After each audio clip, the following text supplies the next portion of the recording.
Sir మంచు ఫ్యామిలీలో ఇంకా గొడవలు తగ్గలేదు సార్.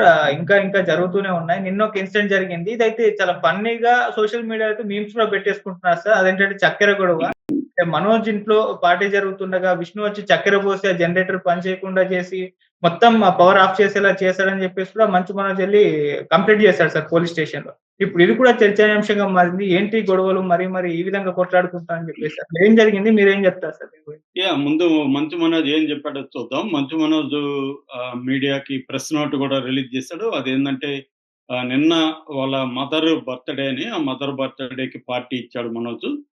పార్టీ ఇచ్చినప్పుడు ఆ పార్టీ జరిగితే మదర్‌కి అతనికి మధ్య కొంత ఇంటిమసీ పెరుగుతుంది. వాళ్ళిద్దరిని విడదీయాలని విష్ణు అనుకున్నాడు.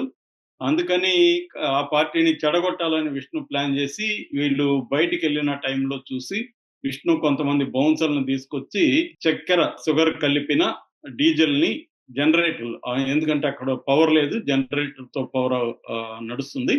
సో, జనరేటర్‌లో ఈ డీజిల్ పోసాడు. షుగర్ కలిపిన డీజిలు. దానివల్ల జనరేటర్ ఎరేటిక్‌గా మారింది. అంటే అప్స్ అండ్ డౌన్స్‌గా పవర్ పోవడం, మళ్ళీ ఇది ఆన్ అవ్వడం, ఆఫ్ అవ్వడం ఇలాగా వస్తుంది. దానివల్ల మాకొక్కసారిగా భయాందోళన నెలకొన్నాయి ఇంట్లో. ఎందుకంటే బంధువులున్నారు.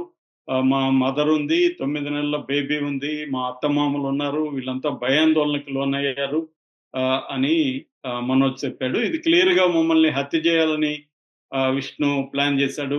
అందుకని నేను కంప్లెయింట్ కూడా ఇస్తున్నాను విష్ణు మీద. నాకు ప్రాణాలకి ప్రమాదం కూడా ఉంది ఈ విష్ణు వల్ల అని ఇచ్చాడు. సో, మామూలుగా ప్రతి ఫ్యామిలీలో గొడవలు సాధారణం కావచ్చు. కానీ వీళ్ళ ఫ్యామిలీ ఇది వెబ్ సీరీస్ లాగా వెళ్తుంది. రెండోది క్రైమ్ కామెడీ అంటారు. జాన్రా. మన 'రామ్ గోపాల్ వర్మ' తెలుగులో ప్రవేశపెట్టాడు 'మనీ మనీ'. ఈ క్రైమ్ కామెడీ అంటే క్రైమ్ జరుగుతుంది, కామెడీ కూడా వస్తుంది. అలాగా 'మోహన్ బాబు' ఫ్యామిలీ అంతా కూడా ఇప్పుడు క్రైమ్ కామెడీ జాన్రాలకి ఎళ్ళిపోయిందనమాట. అంటే కుటుంబ కథా చిత్రంగా ఉండి క్రైమ్ ఫ్యామిలీ డ్రామా కాస్త క్రైమ్ కామెడీ లాగా అయిపోయింది. అది కూడా బ్లాక్ హ్యూమర్ అంటారు. బ్లాక్ కామెడీ అంటారు. అట్లాంటి ఒక బ్లాక్ కామెడీలకే ఇది వెళ్ళింది. బ్లాక్ కామెడీ అంటే జనాలకంతా కామెడీ గాని, వాళ్ళకది ఇబ్బందిగానే ఉండొచ్చు. మనకు కామెడీ అనిపిస్తది. చక్కెర కలపడం ఏంటి? డీజిల్‌లో చిన్నపిల్లల ఆటలాగా ఉంది ఇది. సిల్లీగా ఉంది. చక్కెర లొల్లి అలాగా టైటిల్ పెడుతున్నారు. మీమ్స్ చేస్తున్నారు గానీ, వాళ్ళకది కొంత ఇబ్బందిగానే ఉంటది ఖచ్చితంగా. ఎందుకంటే, ఇప్పుడు ఒక్కోసారి ఫైట్ ఒక ఇద్దరి మధ్య గొడవలొచ్చినప్పుడు అది ఇంకా దాంట్లో లాజిక్‌లు, రీజనింగ్‌లు ఇవేం ఉండవు. ఏదనిపిస్తే అది చేద్దాం అనుకుంటారు. ఇబ్బంది పెట్టడమే వాళ్ళ ఉద్దేశం. ఎదుటోళ్ళని ఇబ్బంది పెట్టాలా. ఇబ్బంది పెట్టడానికి ఇంకా లాజిక్‌లు అవన్నేం చూడరక్కడ. ఇది చేయొచ్చా? ఇది చేయకూడదా? అనేదేమి ఉండదింక అక్కడ. ఆ క్రైటీరియా పోతుంది. ఆ క్రైటీరియా ఒక్కసారి పోయి ఇది పబ్లిక్ అయిపోయినాక వివిధ కోణాల్లో అది ఎక్స్‌ప్రెస్ అవుతుంది. వివిధ యాంగిల్స్‌లో అది ఎక్స్‌ప్రెస్ అవుతుంది. సో, వీళ్ళు నిజానికి దాన్ని పరిష్కరించుకునే వైపుగా చూడాలి గానీ, అది రోజు రోజుకి పెద్దదిగా చేసుకుంటున్నారు. ఇప్పుడేమో విష్ణు గూడా మొన్న ప్రెస్ మీట్ పెట్టి నా మనసుకు దగ్గరైంది జెప్తాను అంటే అందరూ ఏమనుకున్నారంటే, విష్ణు ఏదో పెద్దవాడు గదా! కుటుంబ పెద్ద గాబట్టి 'మోహన్ బాబు' తర్వాత దీన్నేదో సాల్వ్ జేయడానికి ఏదో ప్లాన్ జేస్తున్నాడు అనుకున్నారు. అతనింత సిల్లీగా ఇది నిజమైతే, నిజమో కాదో మనకు తెలీదు. ఎందుకంటే విష్ణు వైపు నుంచి మనకు స్టోరీ తెలీదు. విష్ణు నిజంగా అలా చేశాడా లేదా తెలీదు. ఇతను కావాలని చెప్తున్నాడా తెలీదు. ఏదేమైనా ఒక సిల్లీ రీజన్ లాగా ఉంది. ఇదేందిది జనరేటర్‌లో పోయి ఇతనికి ఎలా వచ్చింది బ్రదర్ నీకీ సూపర్ ఐడియా ఇవన్నీ కూడా అడుగుతున్నారు.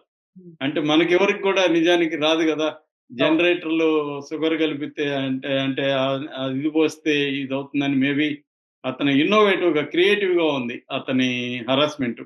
మామూలుగా కొన్ని రకాల సినిమాల్లో చూస్తుంటాం మనం. హారర్ థ్రిల్లర్ సినిమాల్లో ఎవరినైనా ఇబ్బంది పెట్టాలనుకున్నప్పుడు ఇట్లాంటి విచిత్రమైన పనులంతా చేస్తున్నారు. అంటే కొద్దిగా క్రూక్డ్ మెంటాలిటీయా వీళ్ళది అన్నట్టుగా అయిపోయిందనమాట ఇది. వీళ్ళ మామూలు గొడవలు కూడా జరుగుతాయి గానీ, ఇదేదో విచిత్రంగా ఉంది. సిల్లీగా గూడా ఉంది. అన్నెళ్ళి తమ్ముడి ఇంట్లో ఉన్నప్పుడు తల్లికి బర్త్‌డే జరుగుతుంటే ఆహ్, షు షుగర్ కలిపిన డీజిల్ పోయడం అనేది మనకెవరికి ఊహకు అందని ఒక వ్యవహారం. అవును. ఇది మళ్ళీ మనం మాట్లాడుకోవాల్సి రావడం మన ఒక రకంగా మన ఫేట్ అని జెప్పాలి. ఎందుకంటే మామూలుగా ఇంత సిల్లీ విషయాలను గూడా మనం డిస్కస్ జేసుకోవాల్సి వస్తా ఉందంటే, ఇదొక పబ్లిక్ ఇంట్రెస్ట్ అయిపోయింది. నిజానికి పబ్లిక్‌కేమి ఇది ఉపయోగపడదు. కానీ పబ్లిక్ ఇంట్రెస్ట్ విషయాలను కూడా జర్నలిస్టులు మాట్లాడుకోవాలన్న పరిస్థితి ఏర్పడుతుంది. అది సినిమా రంగంలో ఎక్కువగా జరుగుతుంది. సో, ఓవరాల్‌గా దీని నుంచి మనం ఏమన్నా నేర్చుకోవాలంటే ఖచ్చితంగా నేర్చుకోవాలి. ఏం నేర్చుకోవాలంటే నెగెటివ్ లెసన్స్ అంటారు మామూలుగా. నెగెటివ్ లెసన్స్ గూడా ఉంటాయి. అంటే ఏమి నేర్చుకోకూడదో మనం తెలుసుకోవాలి. అంటే ఒక అన్నదమ్ముల మధ్య గొడవల్ని ఇలాంటివి మనం నేర్చుకోకూడదు అనేది మనం వీళ్ళ నుంచి నేర్చుకోవాలి. అంటే ఇలా జేయగూడదు అన్నదమ్ములు.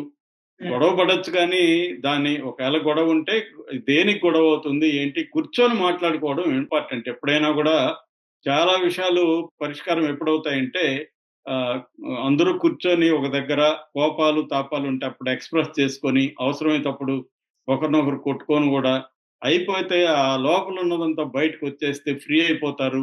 సరే ఇప్పుడేం జేద్దాము? అయిపోయింది, అయిపోయింది. నీది తప్పు, నాది తప్పు అని అరుచుకుంటారు. అంతా అయిపోతుంది. అయిపోయినాక ఇప్పుడేం జేద్దాం?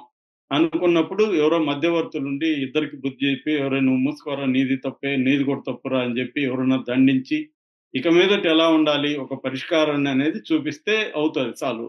కానీ వీళ్ళు అలా చేయట్లేదు. మోహన్ బాబు నిజానికి మోహన్ బాబు ఆయన 78 ఏళ్లనే ఆయన అఫిడవిట్‌లో అంతా కూడా నేను చూసాను కోర్ట్‌కి సబ్మిట్ చేసింది. సో, 78 ఏళ్ల వయసులో ఆయన చేయాల్సిన పనేంటి? ఆహ్, ఎవరినో తన పిల్లలు గాబట్టి, తను చెప్తే వినట్లేదు గాబట్టి ఎవరినో రజనీకాంత్ ఆయనకి చాలా క్లోజ్ ఫ్రెండ్ అంటాడు. ఎవరినో అట్లాంటోళ్ళని ఇన్వాల్వ్ చేసి పెద్దవాళ్ళని చిరంజీవి గారు అడిగితే కూడా ఏమి కాదనరు. అట్లా ఎవరినో మోహన్ బాబుకి ఎవరు ఇంపార్టెంట్ అనుకుంటారో వాళ్ళని ఇన్వాల్వ్ చేసి కూర్చొని సాల్వ్ చేసుకోవాల్సింది పోయి, ఆయన గూడా దీన్ని ఇంకా పెంచుతున్నాడు. ఆయన కొడుకు మీద కంప్లెయింట్ ఇవ్వడం ఏంటి? కొడుకు, కోడల మీద పోలీస్ కంప్లెయింట్ ఇవ్వడం ఏంటి మోహన్ బాబు? సో, ఆ స్థాయి తెచ్చుకోకూడదాయన. తెచ్చుకొని మళ్ళీ మీడియా మీద మాట్లాడితే లాభమేంటి? నువ్వెళ్లి బయటికెళ్ళి కొడుకు మీద, కోడల మీద కంప్లెయింట్ ఇచ్చినాక మీడియా రిపోర్ట్ చేస్తుంది. ఎందుకంటే ఇది పబ్లిక్ ఇంట్రెస్ట్ ఉన్న విషయాలు. మీడియా పనేంటి? పబ్లిక్‌కి ఉపయోగపడేవి రిపోర్ట్ చేస్తుంది. పబ్లిక్‌కి ఆసక్తి ఉన్న అంశాలను గూడా మీడియా రిపోర్ట్ చేస్తుంది. పబ్లిక్ ఏవెక్కువ చూస్తుంటే దానిపైన మీడియా ఇది చేస్తుంది. కాకపోతే మీడియా అతి కూడా బాగా పెరిగింది. దేనికి ఇంపార్టెన్స్ ఇవ్వాలి, దేనికి ఇంపార్టెన్స్ ఇవ్వకూడదు అనేది విచక్షణ మర్చిపోయి వ్యూసు లేదా టీఆర్‌పీ శాటిలైట్ ఛానెల్స్ అయితే టీఆర్‌పీ, యూట్యూబ్ ఛానెల్స్ అయితే ఆహ్, వ్యూసు, వెబ్‌సైట్‌లయితే ఎన్ని క్లిక్సు పేజ్ క్లిక్ అంటారు. ఎన్ని సార్లు పేజ్ క్లిక్ అయితే వాళ్ళకి దాన్ని బట్టి యాడ్ రెవెన్యూ వస్తది. సో, ఇలాగా యాడ్ రెవెన్యూ బేస్ అయి ఉన్నాయో దానికోసం ఈ సెన్సేషనలైజ్ చేయడం, లేనిపోనిది చేయడం అనేది జరుగుతుంది. కానీ ఇక్కడేందంటే వీళ్ళే ఫీడింగ్ ఇస్తున్నారు మీడియాకి. మీడియా సైలెంట్‌గా ఉన్నా ఇప్పుడు మీడియా సైలెంట్‌గా ఉంది 2 రోజుల నుంచి వీళ్ళ పట్ల లేదు. ఎందుకంటే అది మన అల్లు అర్జున్ వైపు టర్న్ అయిపోయింది.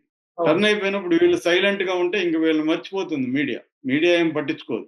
కానీ వీళ్ళు గమ్మున ఉండట్లేదు గదా!